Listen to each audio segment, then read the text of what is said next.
A gente apelidou o Canva agora de Seller Experience, né? Porque a ideia é a perspectiva do vendedor na venda. A gente fala que por trás de todo cliente existe uma pessoa. E a gente tem que lembrar que por trás de todo vendedor também existe uma pessoa. Então, nem sempre tudo é culpa do vendedor. E a gente precisa entender qual que é o rolê do vendedor para poder saber como que eu posso ajudar essa pessoa a performar melhor. Então, esse Canva, ele trabalha todas as perspectivas. Tanto a perspectiva daquilo que você vende, produto ou serviço, que é o que, que você vende, para quem você vende, qual que é o desafio, né? Qual que é o diferencial do seu produto. Ele trabalha o outro lado, que é para quem você vende. Então, quem é o seu cliente, o que, que ele valoriza e o que, que ele tem pavor. E ele trabalha a perspectiva de qual é o sentido de vender o que você vende para quem você vende. Então, a gente precisa ajudar o vendedor a fazer essa conexão e eu preciso entender se o vendedor tem clareza dessa conexão. E aí eu vou para o meio do Canva, onde eu amplio a minha perspectiva sobre o dia a dia. Então, esse vendedor tem clareza do seu papel? Ele sabe que o papel dele é vender bem, ou em algum momento declinar de uma venda por não estar conseguindo atender a expectativa de um cliente. Esse vendedor, o que, que inspira esse vendedor, né? Porque normalmente o pessoal fala assim, que o que inspira o vendedor é a cenourinha na frente e a cenourinha atrás. Né? E a gente sabe que hoje tem muitas outras inspirações, como reconhecimento, como carreira, né? Como remuneração variável e muitos outros. Então, eu tenho que entender essa perspectiva também. E a principal de todas, na minha perspectiva, que é quais são os fatores dentro da organização que são ofensores, ou seja, que atrapalham o vendedor de fazer uma boa venda, porque a logística às vezes atrapalha, né? Porque o sistema muitas vezes atrapalha, porque a política comercial muitas vezes atrapalha. E quais são os propulsores, ou seja, o que, que aquela empresa tem que ajuda o vendedor a fazer uma boa venda. Então, quando eu amplio o meu olhar sobre essa perspectiva do vendedor, eu consigo fechar o Canva com a última etapa dele, que é, tá bom, já que eu consigo encontrar o sentido entre aquilo que eu vendo e para quem eu vendo, e eu tenho a perspectiva do que é valor para mim, do que é meu papel, né?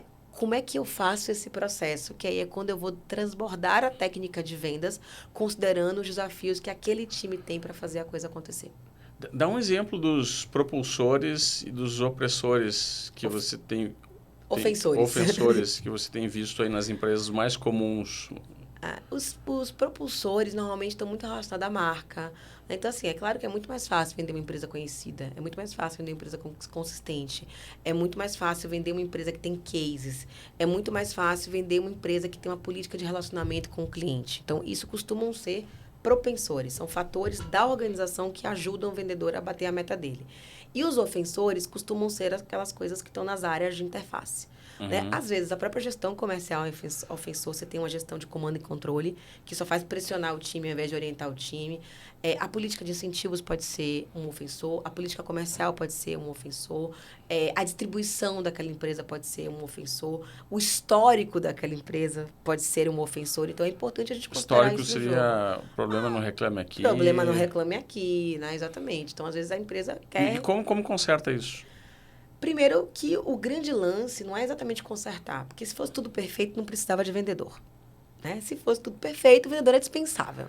Então, o vendedor existe para superar essas barreiras. Então, uma das coisas que o vendedor ele precisa fazer é a reputação, é olhar para a reputação dele e entender o seguinte: às vezes, né, eu não consigo voltar atrás e fazer um novo começo. Mas eu posso começar agora e fazer um novo fim. Então, por isso que a persona, a pessoa que vende, ela coloca na marca. Né? Então, por exemplo, eu, Carol Manciola, que já tenho aqui a minha reputação. A empresa, quando me chama para fazer alguma coisa, ela está querendo conectar a minha reputação à reputação dela. Então, é um voto de confiança para que a gente vai fazer as coisas de forma diferente. Só que o vendedor que vai lá, consegue convencer o cliente a dar esse voto de confiança e não consegue entregar a sua promessa, aí a empresa fica queimada e o vendedor fica queimado também. E é por isso que algumas empresas, inclusive, têm muita dificuldade em contratar. Porque tem gente que não quer representar aquela marca.